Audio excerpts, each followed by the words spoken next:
11월 3일 월요일.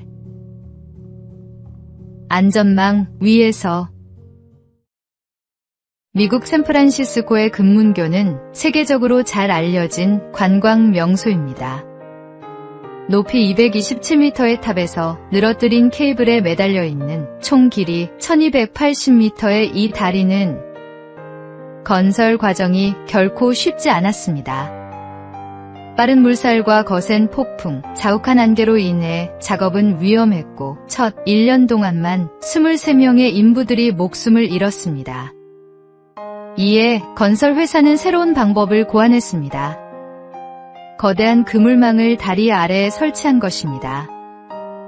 놀랍게도 그 후 공사는 약 20% 더 빨라졌고 더 이상 큰 사고도 발생하지 않았습니다. 안전망이 있다는 확신이 인부들의 마음을 든든하게 지켜주었기 때문입니다. 우리의 삶도 마찬가지입니다. 눈앞의 위험과 두려움은 언제든지 우리를 위축시키지만 안전하게 붙잡아주는 울타리가 있다면 마음은 훨씬 담대해집니다. 크리스천의 삶에는 바로 그 평안의 하나님이 계십니다. 우리가 실족하지 않도록, 넘어지지 않도록, 보이지 않는 그물망처럼 우리를 감싸 보호하시는 분이 오늘도 함께 하십니다.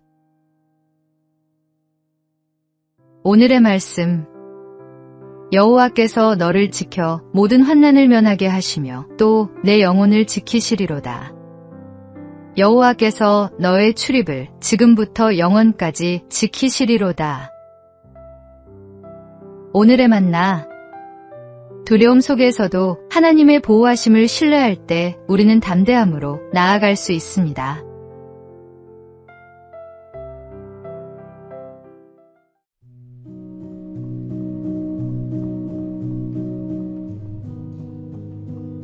(1월 4일) 화요일. 작은 친절. 9월의 어느 날, 서울 시내를 달리던 160번 버스에 한 중년 여성이 올라탔습니다. 그녀의 손에는 10,000원짜리 한 장과 잔액이 700원밖에 남지 않은 교통카드가 있었습니다. 만석인 버스 안에서 계좌이체를 받기도 어려운 상황이었습니다. 그때 강 기사님은 따뜻한 미소로 말했습니다. 이번만 어린이 요금으로 타세요. 작은 배려였지만 그 여성에게는 큰 위로가 되었습니다. 잠시 후 여성은 하차하며 기사님의 손에 작은 쪽지를 쥐어주었습니다. 종점에 도착해 펼쳐본 쪽지에는 정성스러운 손글씨와 10,000원짜리 한 장이 담겨 있었습니다. 오늘 잃어버린 휴대전화를 찾았고 버스에서도 배려를 받았어요. 2번이나 친절을 받았으니 저도 보답하고 싶습니다. 시원한 음료라도 꼭 사드세요. 감사합니다. 기사님은 이 작은 선물에 큰 힘을 얻었다고 말했습니다. 세상은 때로 팍팍하고 바쁘게 돌아가지만 이런 작은 친절과 배려가 우리를 살게 합니다.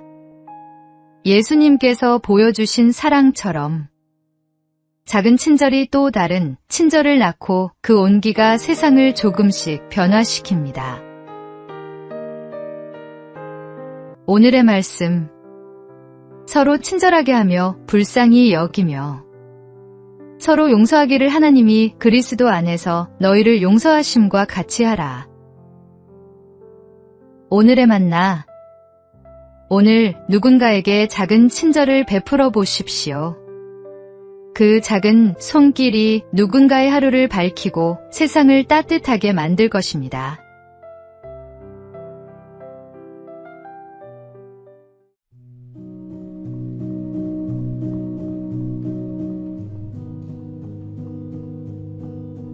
(11월 5일) 수요일. 한 병의 포도주. 옛날 한 임금이 온 나라 백성을 불러 큰 잔치를 열었습니다. 왕은 풍성한 음식을 준비하고 백성들은 각자 포도주 한 병씩 가져오도록 했습니다. 그러나 잔칫날 큰 통에 담긴 것은 모두 맹물이었습니다. 사람마다 남들이 포도주를 가져올 테니 나는 물을 가져가도 괜찮다고 생각했기 때문입니다. 작은 이기심은 결국 모두의 기쁨을 빼앗아 버립니다. 반대로 나부터 좋은 포도주를 가져오자는 마음은 공동체를 살리고 잔치를 풍성하게 합니다. 교회와 사회, 가정도 마찬가지입니다.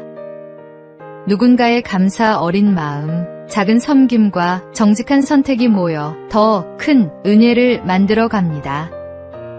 감사는 단순히 고마움을 표현하는 말이 아니라 먼저 행동으로 드러나는 삶의 태도입니다. 내가 오늘 먼저 감사의 마음으로 드리는 작은 헌신 하나가 이웃을 살리고 공동체를 세우며 하나님께 영광을 돌립니다. 결국 참된 잔치는 내가 무엇을 받느냐가 아니라 내가 무엇을 내어놓느냐에서 시작됩니다. 오늘의 말씀, 그리스도의 평강이 너희 마음을 주장하게 하라. 너희는 평강을 위하여 한 몸으로 부르심을 받았나니 너희는 또한 감사하는 자가 되라. 오늘의 만나, 작은 헌신이라도 진심을 담아드릴 때 그것이 모여 큰 축복의 통로가 됩니다.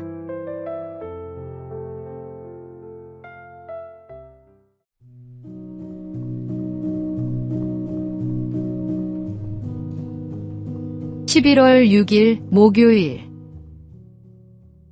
집과 무덤의 차이. 노야 벤사가 지은 빵장수 야곱에는 이런 이야기가 전해집니다. 어느 날 한 벽돌공이 야곱을 찾아와 좋은 집을 짓는 비결을 물었습니다. 야곱은 말했습니다. 집을 짓는다면 반드시 창과 문을 달아야 하지요. 벽돌공은 누구나 아는 평범한 대답이라며 실망했지만 야곱은 잠시 후 이렇게 덧붙였습니다.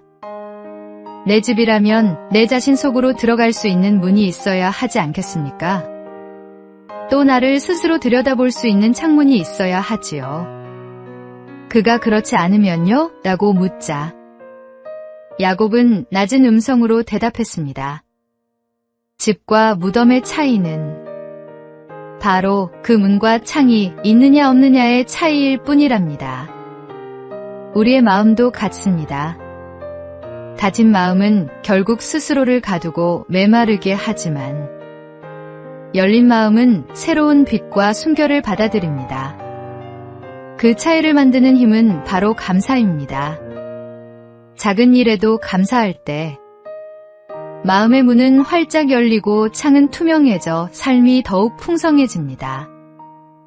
결국 당신의 마음을 궁전으로 세울지 무덤으로 만들지는 감사가 있느냐 없느냐에 달려 있습니다. 그러므로 오늘도 감사의 문과 창을 달아 마음을 환히 밝혀 보십시오. 오늘의 말씀, 범사에 감사하라. 이것이 그리스도 예수 안에서 너희를 향하신 하나님의 뜻이니라. 오늘의 만나, 감사는 우리 마음의 문을 여는 열쇠입니다. 작은 것에도 감사를 발견해 보세요.